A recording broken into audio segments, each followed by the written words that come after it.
जगज्जालपालं गजत्कण्ठमालं शरश्चन्द्रबालं महादैत्यकालं नमामि नीलकायं दुरावारमायं सुपद्मासहायं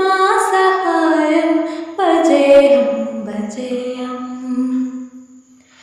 सदा मोदिवासं गलत्पुष्पहासं